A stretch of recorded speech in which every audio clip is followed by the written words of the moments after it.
네, 오늘 열왕기상 18장 말씀을 여호와의 불과 큰 비라는 제목으로 말씀을 같이 나누겠습니다. 2016년이 시작이 되면서 한국에 큰 위기가 닥쳤습니다. 세 가지 위기가 닥쳤는데 그 첫째가 북한이 4차 핵실험을 했습니다. 전에는 한 달 전에 또는 일주일 전에 통보하고 핵실험을 했는데 이번에는 중국에 알리지도 않고 핵실험을 해서 전 세계가 혼란에 빠졌습니다. 아마도 남북 관계가 잘 풀리지 않고 북미, 북중 관계가 해결이 안 되니까 벼랑 끝 전술을 펼친 게 아닌가라고 생각했습니다. 또 하나 과정은 이 누리과정 때문에 예산 편성을 둘러싸서 보육 대란이 일어났습니다. 정부하고 지자체가 계속 서로 책임을 미루고 있는데 이게 해결이 안 되면 최소한 학부모들이 매월 22만 원 보육 부담을 져야 됩니다. 또 다른 세 번째는 정치적 위기인데 헌정사상 처음으로 선거구가 없는 비상사태가 이번에 나타났습니다. 헌법재판소가 국회의원 선거구를 다시 확정하라고 12월 31일까지 시한을 줬는데 12월 31일을 훌쩍 넘기고 선거구가 없이 이번에 국회의원 선거를 하게 됐습니다. 국민이 바라볼 때 정부가 너무 무능한 겁니다. 정부에 대해서 왜 국민을 제대로 이끌어가지 못하는가에 대한 우려가 나오고 있는 거예요. 갈등을 조장하고 있는 국회에 대한 염려도 크다고 하셨습니다. 어쩌면 아합이 그랬을 겁니다. 3년의 가뭄과 기근과 굶주림. 아합은 얼마나 그 땅이 고통의 땅이 되었느냐 하면 궁중에서 기르는 가축들을 먹일 식량이 없어서 왕이 직접 가축들의 먹이를 찾으러 들판을 헤매는 상황까지 된 거예요. 오늘 18장 1절에 하나님이 이러한 지독한 가뭄과 기근과 굶주림 가운데에서 하나님이 엘리야에게 말씀을 하셨습니다. 많은 날이 지나고 제3년에 여호와의 말씀이 엘리야에게 임하여 이르시되 너는 가서 아합에게 보여라. 내가 비를 지면에 내리겠다. 이제 가뭄이 끝난 겁니다. 지난 3년의 가뭄 동안에 북이스라엘 땅과 아합의 땅에는 머뭇거리는 사람들이 많았습니다. 히브리어의 머뭇거리다는 단어의 뜻은 절뚝거리는 겁니다. 어떤 사람들이 머뭇거리고 있었나요? 제일 먼저 오바댜가 머뭇거리는 사람입니다. 오바댜는 아합 왕궁에 아합이 신뢰할 수 있는 그런 신하 중에 신하였었어요. 그는 하나님을 지극히 경외했던 사람입니다. 그래서 오늘 18장 3절에 여호와를 지극히 경외했다. 12절에 보시면 어려서부터 여호와를 경외한 사람이에요. 하나님을 크게 경외한 사람이었는데 우상 숭배자 아합의 측근입니다. 오바댜가 엘리야를 만났을 때 7절에 내주 엘리야라고 말해요. 근데 엘리야는 8절에 오바댜에 대해서 내주 아합에게 얘기하라. 그러니까 아합에 대해서 아합과 엘리야에 대해서 오바댜가 중간에서 절뚝거리고 있는 거예요. 아합이 엘리야를 만났을 때 엘리야에게 이스라엘을 괴롭히는 자여라고 17절에 얘기합니다. 그러자 엘리야가 네가 이스라엘을 괴롭히는 사람이라고 아합을 비난을 했습니다. 백성들도 중간에서 머뭇거리고 있었습니다. 21절에 보시면 엘리야가 모든 백성이 가까이 나와 이르되 너희가 어느 때까지 둘 사이에서 머뭇하겠느냐. 여호와가 하나님이면 그를 섬기고 바알이 하나님이면 그를 따를지라. 바알이냐 하나님이냐 질문을 했는데 백성들의 반응이 어땠습니까? 백성이 한마디도 대답을 안 했습니다. 왜 대답을 안 해요? 바알이든 하나님이든 상관이 없는 겁니다. 그냥 자기네들을 잘 먹고 잘 살고 그리고 편안하고 행복하게만 해주면 바알이든 여호와든 상관이 없는 거예요. 백성들은 바알과 하나님 사이에서 머뭇거리고 있었습니다. 선지자들도 있습니다. 오바댜가 100명의 선지자를 동굴에 숨겨놓았습니다. 이세벨이 여호와의 선지자를 다 죽일 때 오바댜는 50명씩 두 그룹을 동굴에 숨기고 지난 3년 가뭄 동안에 이 사람들을 먹인 거예요. 여러분 하루에 2,000원씩 계산을 하면 3년이면 2억이 들어가는 거예요. 2억이 넘게. 1인당 3,000원씩 식비를 계산하면 3년이 지나가면 3억이 훌쩍 넘어가요. 그러니까 오바다는 막대한 비용을 들여서 여호와의 선지자를 먹여 살리고 있는 겁니다. 이세벨이 바알과 아세라 선지자를 먹이는 것처럼 오바다가 하나님의 선지자를 지난 3년의 가뭄 동안에 하나님의 선지자를 먹여. 근데 이 사람들은 숨어 있어요. 지금 아합이 우상 숭배로 인해서 하나님이 그 땅을 저주하셨는데도 불구하고 그 저주 속에 선지자들은 동굴에 숨어서 겨우 생계를 유지하고 있는 겁니다. 하나님이 엘리야에게 내가 여기 있다고 말하라. 그래서 엘리야가 아합에게 내가 여기 있다고 말합니다. 또 다른 선지자도 있습니다. 갈멜산에 바알이 하나님이냐 여호와가 하나님이냐 그 대결을 벌이는 자리에 바알 선지자 450명을 초대합니다. 백성들은 엘리야와 바알 선지자 사이에서 그들은 선택을 해야 돼요. 바알 선지자를 불러 모아놓고 24절에 대결의 방식에 대해서 설명을 했습니다. 너희는 너희 신의 이름을 부르라. 나는 여호와의 이름을 부르리니 불로 응답하는 신이 하나님이라. 백성들이 그게 좋다 그랬어요. 왜요? 불을 내리는 건 바알의 주특기입니다. 바알이 가장 잘하는 게 장기 중에 하나가 불을 내리는 거예요. 바알은 태양의 신입니다. 곡식을 자라게 합니다. 바알은 비와 폭우의 신입니다. 그래서 넉넉한 비를 주어서 농사가 풍년에 들게 합니다. 바알은 불을 내리는 신입니다. 그래서 백성들을 행복하게 해준다고 믿었습니다. 누가 불을 내리는 신이 참 신이라. 이 대결에 백성들이 동의를 하고 2마리의 송아지 제물을 가지고 바알 선지자 450명이 제단을 만들고 엘리야가 제단을 만든 거예요. 바알 선지자가 먼저 시작합니다. 바알 선지자들은요, 그들은 26절에 보시면 송아지를 가져다가 잡고 아침부터 낮까지 바알의 이름을 불러 이르되 바알이여 우리에게 응답하소서 큰 소리로 바알을 불렀는데 바알이 대답을 했나요? 아무 소리도 없고 아무 응답하는 자가 없고 그들은 제단 주위에서 뛰기를 시작을 했어요. 마음이 점점 다급해지는 겁니다. 엘리야가 조롱을 합니다. 27절에 야, 더 큰 소리로 해라. 기도하나 보다 지금 교회 가서. 아니면 화장실 갔나 보다. 여행 갔나 보다 지금 필리핀에. 아니면 길거리에 지금 외출 중인지도 모르니까 큰 소리로, 잠자고 있을지도 모르니까 큰 소리로 불러라. 엘리야가 큰 소리로 부르자 그러자 자동적으로 바알 선지자들이 큰 소리로 부르고 자기 몸에 칼과 창으로 피를 흘리면서 그들이 바알이여 외치고 있었어요.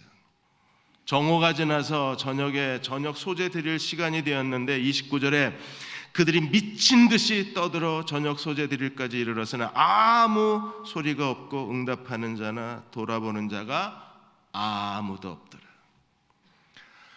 왜 아무도 없을까요? 워낙 거짓 신이었으니까, 가짜였으니까. 바알은 응답할 리가 없습니다. 이번엔 엘리야의 차례입니다. 엘리야가 무너진 이스라엘을 제단을 12개 이스라엘 12지파를 상징해서 12개의 돌무더기를 쌓고 송아지 제물을 잡고 거기에 12동이의 물을 갖다 부었습니다. 12항아리의 물이 도대체 어디서 났는가? 도랑을 파고 제물 위에 부었을 때 도랑이 가득할 정도로 물을 갖다 부은 거예요. 여러분, 갈멜산이 지중해 연안에 있습니다. 바닷가 연안에. 그래서 남북으로 한 25km 정도 길이를 갖고 있어요. 그래서 산에서 내려가면 바로 지중해 바다입니다. 어쩌면 지중해 바닷물을 퍼다가 12동이를 제물 위에 부었을지 몰라요. 도랑에 물이 흘러넘쳤습니다. 그리고 엘리야가 하나님의 이름을 부르기 시작합니다. 오늘 엘리야의 이 기도가 오늘 이 시대의 교회의 기도가 되어야 하고 우리의 기도가 되어야 합니다. 왜냐하면 오늘 우리가 살고 있는 이 상황은 마치 갈멜산 같아요. 사람들은 여호와의 이름을 무시하고 하나님이 없다고 말하고 하나님을 믿는 교회가 무기력하게 사람들 앞에 그 수치와 부끄러움을 드러내고 우리는 하나님을 믿는다는 말을 사람들 앞에 고백하기가 점차 민망한 시대에 우리가 살고 있어요. 아합이 하나님을 버린 것처럼 오늘 이 시대에 어쩌면 우리도 동일한 영적 황폐함 속에 살아가고 있는지도 모릅니다. 엘리야는 어떻게 기도했습니까? 36절에 엘리야가 나아가서 말하되 아브라함과 이삭과 이스라엘의 하나님 여호와여, 주께서 이스라엘의 하나님이신 것과 내가 주의 종된 것과 내가 주의 말씀대로 이 모든 일을 행하는 것을 저희로 알게 하여 주옵소서. 주가 이스라엘의 하나님 되신가, 내가 주의 종됨과 내가 주의 명령대로 이 모든 일을 행하는 것을 저희로 알게 하여 주옵소서. 37절에 여호와여 응답하옵소서, 내게 응답하옵소서. 이 백성에게 주 여호와는 하나님이신 것과 주는 그들의 마음을 돌이키시는 분이심을 알게 하여 주옵소서. 엘리야가 하나님 앞에 주가 하나님 되신가, 하나님이 이스라엘의 마음을 돌이키시는 분이심을 알게 하옵소서라고 기도했을 때 불이 하늘에서 내려와서 재물과 도랑의 물을 다 태워버렸습니다. 그러자 백성들이 어떻게 했나요? 여호와가 하나님이시로다, 여호와가 하나님이시로다 큰 소리로 인정을 했습니다. 그리고 엘리야는 백성들에게 명해서 바알 선지자 450명을 기손 시냇가로 데려가서 다 처형해버립니다. 이세벨이 하나님의 선지자를 다 죽인 것처럼 엘리야도 기손강에서 바알 선지자들을 다 제거한 거예요. 자, 이제 기대되는 장면이 무엇입니까? 여호와께로 이스라엘 백성이 돌아오고 북이스라엘 땅에 하나님의 부흥이 시작될 것으로 기대합니다. 그러나 아무 일도 안 일어납니다. 하나님이 불로써 제단에 임하셨는데도 불구하고, 그것을 두 눈으로 목격했음에도 불구하고, 하나님이 여호와시라고 두 번이나 고백했음에도 불구하고, 바알 선지자가 다 제거되는 것을 자기들 손으로 제거했음에도 불구하고 19장에 가보면 아무 일도 안 일어납니다. 갈멜산에서 엘리야는요, 비를 내려야 합니다. 그래서 홀로 남아서 하나님 앞에 갈멜산에서 7번 기도합니다. 작은 손바닥만한 구름이 떠올랐습니다. 그리고 큰 비가 내리기 시작했어요. 큰 비가 내리고 하나님이 사마리아에 비를 내리겠다는 하나님의 약속의 말씀이 그대로 이루어졌습니다. 그 다음에 어떤 일이 일어났습니까? 46절에 보시면 여호와의 능력이 엘리야에게 임하매 그가 허리를 동이고 이스라엘로 들어가 사마리아로 들어가는 곳까지 아합 앞에서 달려갔다 그랬어요. 하나님 왜 이 일을 하셨을까요? 사람이 마차 앞에 뛰어가게 하신 거예요. 그래서 여호와의 능력이 필요한 겁니다. 하나님의 능력이 아니면 엘리야가 아합의 마차 앞에서 뛰어갈 수는 없잖아요. 근데 이 장면을 하나님이 왜 연출을 하셨을까요? 여러분, 이 장면이 정말 중요합니다. 아합이 엘리야를 앞세우고 계속 가기만 했으면 하나님이 북이스라엘을 하나님께로 돌이키실 수 있었어요. 엘리야만 따라갔으면 아합이. 그런데 해프닝으로 끝납니다. 아합은 더 이상 엘리야를 따라가지 않아요. 그로 인해서 갈멜산에서 여호와의 불이 임하고 갈멜산에서 하나님이 큰 비를 사마리아 땅에 내리셨음에도 불구하고 이스라엘은 하나님께로 돌아오지 않습니다. 세들백 교회 릭 워렌 목사님이 최근에 정말 듣기 거북한 말이지만 그러나 해야 되겠다고 하시면서 많은 기독교인들이 교회를 사랑하지 않는다고 말했습니다. 그들은 교회를 사랑하지 않는다, 교회를 이용할 뿐이라고 그랬습니다. 북이스라엘 백성들은 아합은 하나님이 불로써 응답하시는 걸 보고 3년의 가뭄 끝에 하나님이 큰 비를 내리시는 것을 직접 눈으로 목격하고 몸으로 체험했는데도 그들은 하나님께로 돌아가지를 못하는 거예요. 오늘 많은 사람들이 교회 안에서 공동체를 이루며 살다가 어떤 사람들로 인하여 상처를 받고 어떤 사람들로 인하여 실망하고 낙담하고 그것 때문에 예배를 멈추고 봉사를 멈춘다면 그 사람은 정말 교회를 사랑하는 사람인가를 묻고 싶다고 릭 워렌은 말합니다. 우리가 주님이 교회를 사랑하신 것처럼 교회를 사랑해야 합니다. 주님이 교회를 사랑하신 것처럼 사랑하는 사람들은 그런 실망과 상처와 낙담에도 불구하고 여전히 하나님을 예배하고 하나님이 맡겨주신 일에 충성을 다하는 사람이라고 했습니다. 하나님이 누구이신가를 그들 앞에서 하나님이 불로써 증거하시고 큰 비로써 나타내 보여주셨지만 그러나 이스라엘은 하나님께로 돌아오질 않습니다. 오늘 우리도 이 시대에서 하나님을 증명하는 사람이 되어야 합니다. 사람들이 하나님이 어디 있느냐고 말합니다. 그들은 이미 교회의 수치스러운 교회의 모습을 보고 교회가 얼마나 탐욕에 빠져 있는가를 그들은 확인하고 교회에 대해서 계속 비난과 업신여김을 멈추지 않습니다. 우리는 하나님의 영광을 잃어버린 세대에 살고 있는지도 모릅니다. 갈멜산에 엘리야가 기도했던 것처럼 오늘 이 시대에 우리가 다시 되찾아야 할 하나님의 하나님 되심과 우리가 주의 백성이 됨과 우리가 주의 명령대로 이 세상을 살고 있다는 것을 증명해 보일 사람들이 이 시대에 필요한 거예요. 누가 이런 일을 할 수 있을까요? 예수께서도 갈멜산에 하나님이 엘리야의 기도에 응답해 주신 것처럼 오늘 예수님도 우리에게 여전히 불로써 응답하시는 분이십니다. 마태복음 3장 11절 12절에 보시면 침례 요한이 예수께 대해서 이렇게 증언을 합니다. 내 뒤에 오시는 이는 나보다 크시니. 주님이 하시는 일이 무엇입니까? 그는 성령과 불로 너희에게 침례를 베푸실 것이요 손에 키를 들고 타작마당을 정하게 하사 알곡은 곳간에 죽정이는 지옥불에 던진다 그랬어요. 예수님은 오늘도 성령과 불로써 우리에게 침례를 주시는 분이십니다. 갈멜산에 여호와의 불이 내려와 제물을 태웠던 것처럼 오늘 그리스도를 통해서 우리는 갈멜산의 불에 여호와의 불의 응답이 우리 속에 나타나게 될 때 우리는 하나님이 누구이신가를 사람들에게 증거해 보일 수 있을 거예요. 누가복음 12장 49절에 예수님이 내가 불을 땅에 던지러 왔나니 이 불이 이미 붙었으면 내가 무엇을 원하리요? 주님은 이 땅에 불 붙이고 싶다 그러셨어요. 우리 가슴에 거룩한 불을 붙이고 싶다 하시는 거예요. 이 불이 붙었으면 좋겠다고 말씀하십니다. 갈멜산에 여호와의 불이 임한 것처럼 우리 한 사람 한 사람의 마음속에 거룩한 불이 임하기를 소망하시는 거예요. 이 불은 무엇을 의미할까요? 서울대 철학가 김기현 교수님이 사람의 삶에 대해서 우리 모든 사람의 마음속에는 다 자기 나름대로의 불씨를 키우며 살고 있다고 비유를 하셨습니다. 어떤 사람들은 화려하게 타서 막 불꽃이 타오르고 어떤 사람들은 가로등 불빛처럼 은은하게 지속적으로 그러나 보이지 않게 그 마음속에 불이 타고 있다고 했습니다. 사람마다 그 불꽃의 색깔은 다르고 그 불꽃에 붙이는 이름도 다르다고 했습니다. 어떤 사람은 열정이라고 그러고 어떤 사람은 헌신이라고 그러고 어떤 사람은 희생이라고 그러고 어떤 사람은 사람됨이라고 얘기한다고 했습니다. 그러나 중요한 것은 그 사람의 마음속에 불꽃이 타올라야 한다는 게 중요하다 그랬어요. 불꽃이 타오르는 게 무엇입니까? 내 삶의 존재의 의미를 찾는 겁니다. 내가 누구인가에 대한 자기 가치를 찾는 거예요. 사람마다 누구나 자기 인생의 의미, 내가 왜 살아있어야 되는가, 무엇 때문에 살아야 되는가, 삶의 의미와 삶의 가치를 찾고자 하는 열망, 이게 그 사람의 마음속의 불꽃이라 그랬어요.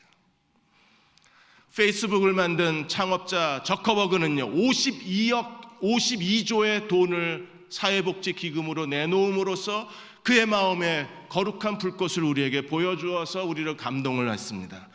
그러나 김 교수님은 저커버그의 52조보다 더 감동스러운 돈이 있다 그랬어요. 그것은 기초생활수급자의 할머니 한 분이 1년 내내 돈을 아껴서 그분이 100만 원 돈을 모아서 동사무소에 갖다 주면서 자기보다 어려운 사람을 도와주라고 말씀을 하셨어요.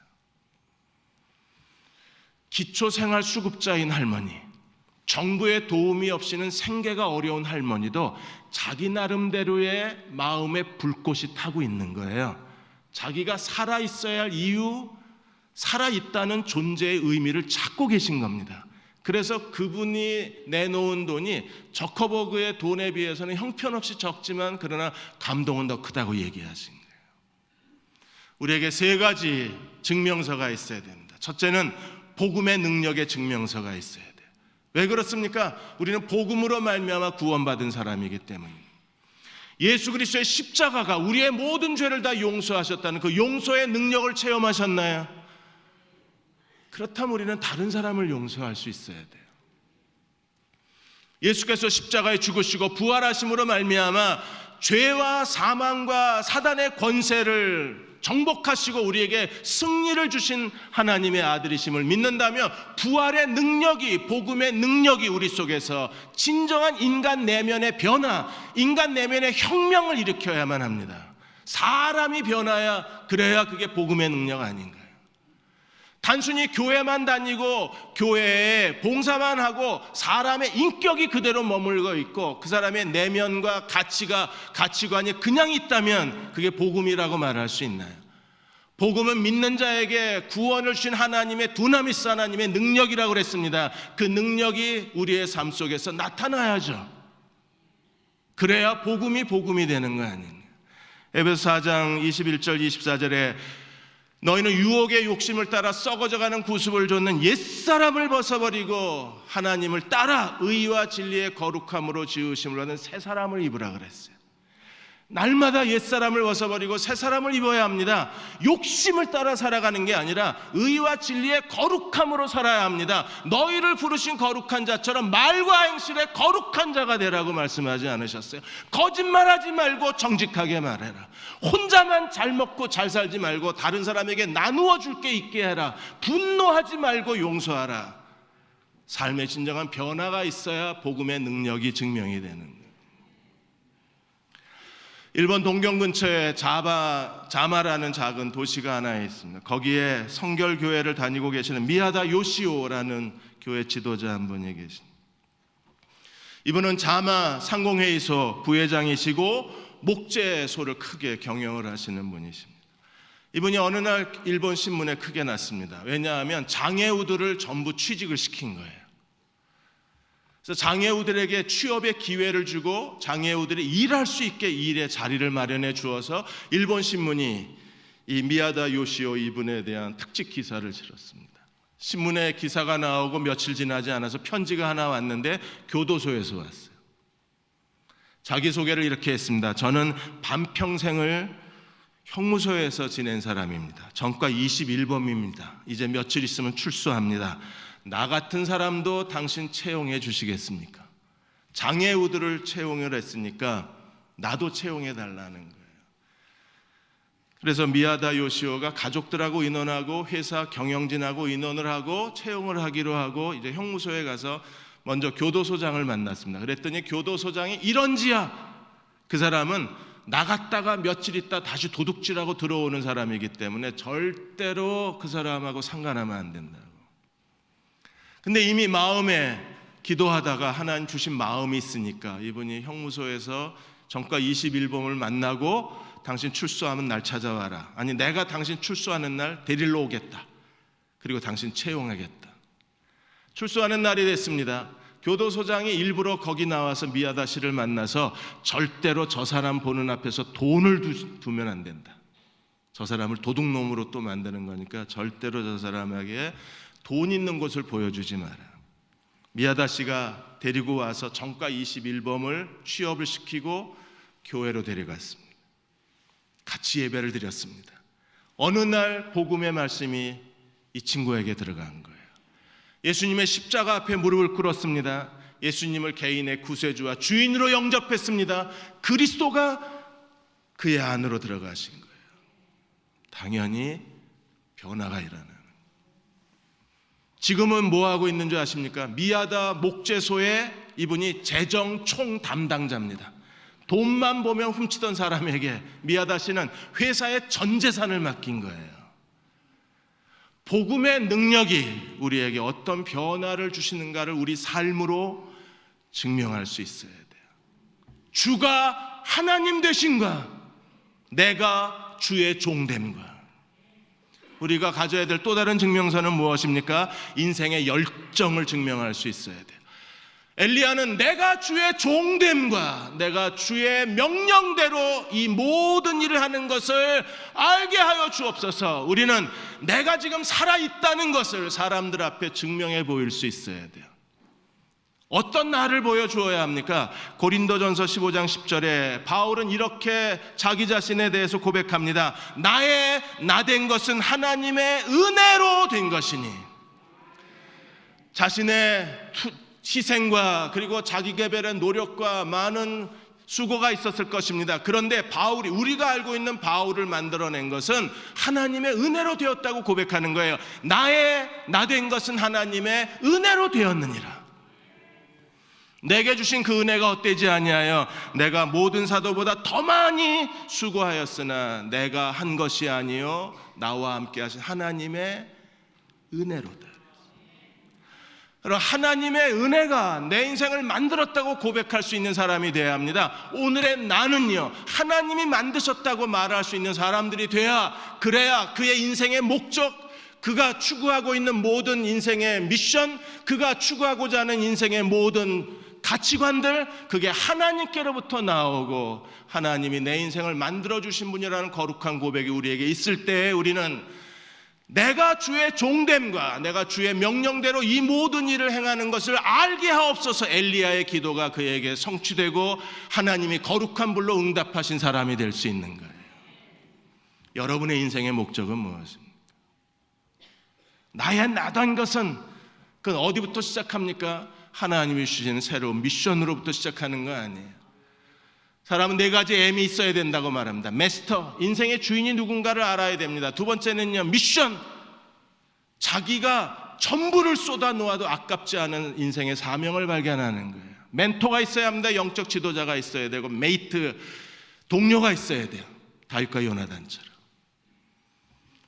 지금 우리는요, 나의 나된 것이라고 고백하려면 우리에게 먼저 필요한 것이 하나님이 내 인생에 어떤 계획을 갖고 계셨는가를 찾아내는 것, 내가 무엇 하길 원하시는가를 아는 것. 하나님 바울에게 이방인의 사도라고 하는 그가 해야 할 일을 보여주신 거예요. 그리고 우리가 아는 바울을 만들어내시는 것. 2014년에 캐나다의 칼턴 대학의 패트릭 힐 교수, 미국의 로체스터 의학대학의 니콜리스 투리아노 교수가 14년 동안에 사망자들을 추적 조사를 했습니다. 그리고 그분들이 보고서를 2014년에 보고서를 제출했는데 어떤 사람이 더 오래 살 수 있냐, 인간의 장수에 대한 문제였었어요. 인생의 목표가 분명한 사람이 목표가 없는 사람보다 훨씬 더 오래 산답니다. 인생의 목표와 사람의 수명의 관계를 이분들이 찾아낸 거예요. 목표가 있느냐 없느냐는 단순히 인생의 문제가 아니라 목표가 있느냐 없느냐는 얼마나 오래 살 것이냐의 문제가 된다고 했어요. 사망자들에 대해서 조사해 보니까 사망자들의 공통점 두 가지가 있었습니다. 하나는 인생의 목적이 불명확했어요. 목표에 대한 인식이 없이 사는 사람들이었습니다. 또 하나, 인간관계가 굉장히 부정적인 사람들이 일찍 죽었어요. 그런데 장수하면서 자기 인생에 대한 자신감을 갖고 산 사람들은 인생의 실패의 자리에서 다시 목적을 찾아내고 실직의 자리에서 다시 목적을 찾아내고 퇴직한 다음에 다시 은퇴한 이후에 또 다른 인생의 목적을 찾아내는데 매우 뛰어난 탁월한 감각을 가진 사람들이었습니다. 하나님이 내 인생에 어떤 목적을 갖고 계신가를 우리가 찾아내야 될 이유 중에 하나가 여기 있는 거예요.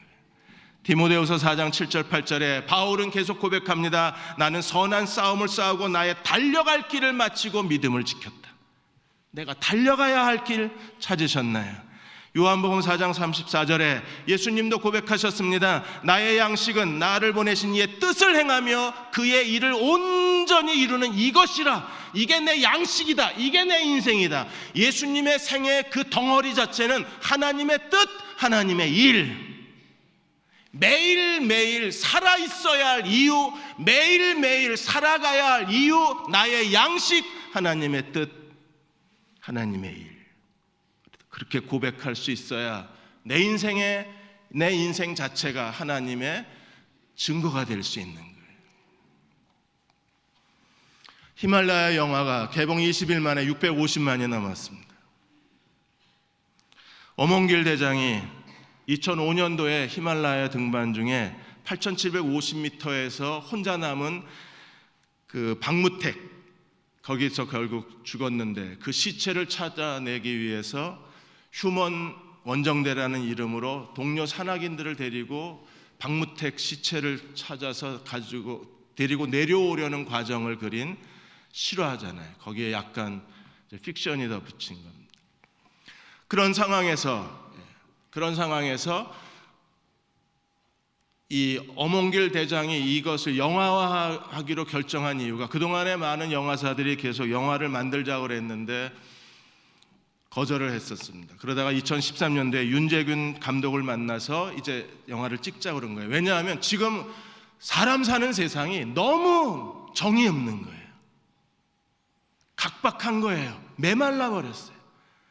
그래서 진정한 인간의 동료애, 인간의 우정, 인간의 의리, 그리고 최소한의 인간에 대한 예의, 그게 무엇인가를 이 영화를 통해서 보여주자고 했습니다.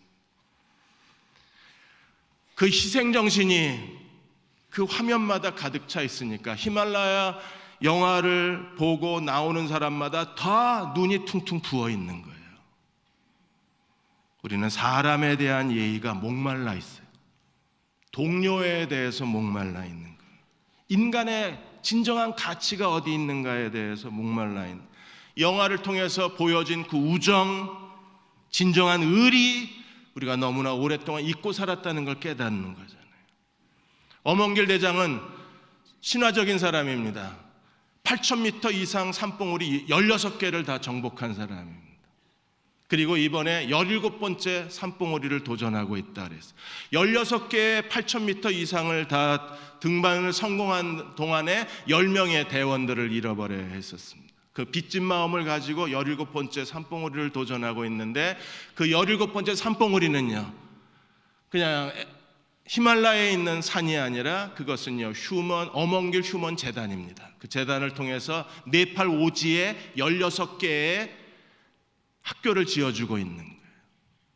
다음 달이면 12번째 학교를 짓게 된다고 했습니다. 그는 인생의 목적이 무언가를 알고 무엇을 위해서 살아야 되는가를 알고 인생의 가치가 어디 있는가를 아는 거예요. 이미 8,750m에서 이미 얼어 죽은 자기 후배를 위해서 다른 사람들 산악인을 이끌고 거기까지 찾아가는 그런 진정한 인간에 대한 배려, 인간에 대한 예의, 인간에 대한 따뜻함, 무엇을 위해서 살아야 되는가를 이 산사나이들은 아는 거잖아요. 그런 것처럼 우리도 하나님 앞에서 하나님이 나에게 뭘 원하시는지, 내 인생의 목적, 가치관, 그리고 걸어가야 할 그 길, 바울은 아무 길이나 가지 않았습니다. 가고 싶은 길을 간 게 아니라 하나님이 내게 가라고 주신 그 길을 달려간 거잖아요. 여러분은 자기 인생의 지도를 하나님께로 찾아내셨나요? 마지막으로 세 번째, 기도의 깊이가 있어야 합니다. 7번까지 다시 가라. 갈멜산에서 기도하면서 엘리야는 사환에게 7번까지 다시 가라. 그는 두 얼굴 사이에 무릎을 파묻고 하나님의 말씀대로 사마리아에 비를 내리시기를 기도하고 또 기도했습니다. 그러자 7번째 갔을 때 어떤 일이 일어나요? 44절에 손바닥만한 작은 구름이 일어나자 아합을 재촉해서 사마리아로 그 비로 길이 막히지 않도록 그는 아합의 마차 앞에서 달려가기를 시작을 한 거예요. 엘리야는 기도의 사람입니다. 그는 기도로 하늘을 열고 하늘을 닫았던 사람입니다. 야고보서 5장 17절 18절에 엘리야는 우리와 똑같은 사람이로되 그가 비가 오지 않기를 간절히 기도한즉 3년 6개월 동안 땅에 비가 오지 아니하고 다시 기도한즉 하늘이 비를 주고 땅이 열매를 맺었느니라. 기도로 하늘을 열고 닫았던 사람, 진정으로 하나님의 거룩한 불, 예수 그리스도가 우리 안에 계신 사람이라면 우리는요, 하나님 앞에 기도의 사람으로 살기를 원하는 간절함이 있습니다. 헨리 마틴이 하나님 앞에 이렇게 기도했습니다. 오 하나님, 나로 하여금 기도의 사람으로 평생을 살게 하여 주옵소서. 성령이 그 안에 사로잡힌 사람들, 복음의 능력이 살아있는 사람들, 예수 그리스도를 바라보는 사람들은 어떤 사람들입니까? 오 하나님, 나로 하여금 기도의 사람으로 살게 하여 주옵소서. 그의 간절한 진실, 간절한 열망, 그의 하나님께 대한 삶의 간절함은 나로 기도의 사람으로 살게 하여 주옵소서. 우리가 기도할 때 하나님이 일하시고 기도하는 사람을 통해서 하나님이 우리에게 새로운 그의 길을 보여주시고 하나님의 뜻이 우리 안에 이루어질 수 있는 거예요. 내가 사마리아에 비를 내리리라. 언제 비가 내립니까? 엘리야가 7번 간절히 기도하자 비가 오는 거예요. 하나님의 모든 말씀은 우리가 간절히 기도해야 내 삶 속에 역사하는 겁니다. 느헤미야 1장 11절에 느헤미야도 기도의 사람이었습니다. 주여 구하오니 귀를 기울이사 종의 기도와 주의 이름을 경외하기를 기뻐하는 종들의 기도를 들으시고 오늘 종이 형통하여 이 사람들 앞에서 은혜를 입게 하옵소서 하였더니 그때 내가 왕의 술관원이 되었느니라. 느헤미야는요, 성문이 불탔다는 소식을 듣고 수일 동안 앉아서 통곡하고 기도했던 사람입니다. 그는 하나님께 예루살렘 성벽을 재건하기 위해서 4개월이 넘는 기간 동안에 그는 하나님 앞에 눈물로 기도하고 금식하며 기도하고 하나님이 길을 열어주시기를 기도했던 사람 아닙니까? 그러자 왕의 술관원이 되고 유다 총독이 되고 그리고 예루살렘에 돌아가서 산발랏 도비아 겟셈의 그 악한 개교와 게릴라 전을 통해서 유다 민족을 힘들게 하는 그들의 방해에도 불구하고 기도로 모든 이 어려움을 이겨내고 그걸 뚫고 나가서 52일 만에 예루살렘 성벽을 재건했던 것은 느헤미야의 기도에 있습니다. 그래서 우리도 기도하고 싶은 사람이 되는 거예요. 토마스 왓슨이 하나님께서 천사를 보내셔서 베드로를 감옥에 구출해 내셨는데 그 장면에 대해서 토마스 왓슨이 이렇게 설명을 했습니다. 베드로가 감옥에서 풀려났던 것은 하나님이 보내신 천사 때문이다. 그런데 천사가 베드로가 갇혀있는 감옥까지 가게 된 것은 예루살렘 교회의 기도 때문이다. 기도해야 천사가 가요. 천사가 가야 감옥 문이 열리는 거예요. 우리가 사는 지금 이 한국 사회는요, 정말 거대한 감옥 같습니다. 영적 침체의 감옥이 있고 젊은 사람들은 미래가 보이지 않는 희망을 잃어버린 절망의 감옥에 갇혀 있는지도 모릅니다. 어떤 사람들은 건강을 잃어버린 육체의 연약한 그런 감옥에 갇혀서 정말 자기 미래에 대해서 아무런 기대도 할 수 없는 사람이 있을 수도 있습니다. 그럼에도 불구하고 우리가 기도할 때 하나님은 천사를 보내셔서 베드로를 감옥에서 건져내어 주신 것처럼 우리 인생의 감옥에서 우리를 건져내실 분은 하나님이신 거예요. 오늘 우리도 하나님 앞에 엘리야처럼 기도해서 하나님의 큰 불이 응답되고 우리가 기도하는 모든 기도가 응답이 돼서 이 땅에 살아가는 동안에 나를 통해서 하나님이 증거되고 하나님으로 말미암아 내가 증거되고 내가 누구인가를 세상에 보이게 해 주옵소서. 그리고 내가 하는 모든 일이 하나님이 명령하신 일이라는 걸 세상에 보여주게 하여 주옵소서.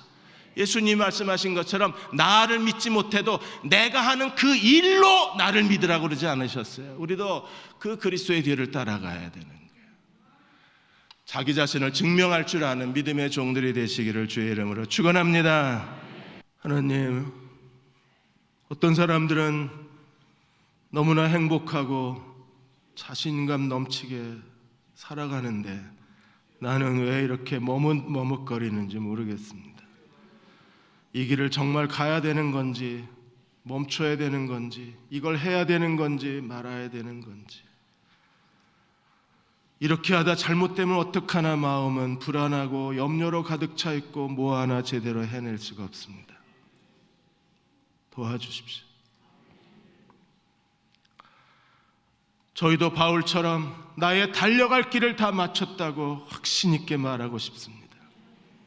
예수님처럼 나 보내신 이의 뜻을 행하며 그의 일을 온전히 이루는 이것이 나의 양식이라고 우리도 큰 소리로 고백하고 싶습니다. 오늘 예배를 통하여 주의 여호와의 거룩한 불로 우리에게 응답하여 주셔서 우리 마음에 불이 붙게 해 주옵소서. 기도에 불이 붙게 해 주시고 열정에 불이 붙게 하여 주시고 그 불이 나를 삼키게 하여 주셔서 하나님 의지하고 자기 인생을 도전할 수 있는 하나님의 사람들 되게 하여 주옵소서. 도전하고 싶습니다. 하나님, 뭐라고 말씀해 주십시오. 우리가 순종하겠습니다. 믿음으로 하나님 앞에 행하겠습니다. 말씀하시고 인도하시고 우리가 해야 할 일을 눈으로 보게 하여 주시옵소서. 지금은 우리를 죄에서 구원하신 우리 주 예수 그리스도의 은혜와 하나님 아버지의 그 크신 사랑하심과 성령의 인도하시고 위로하시며 도우신 은혜가 오늘 주일 예배를 드리고 돌아가는 모든 교우와 가정과 자녀들 위해 기도하여 구하는 모든 일들 위해 계획하고 있는 모든 일들 위해 이 민족과 이 땅의 모든 교회 위에 지금부터 영원히 함께 하시기를 간절히 축원하옵나이다. 아멘.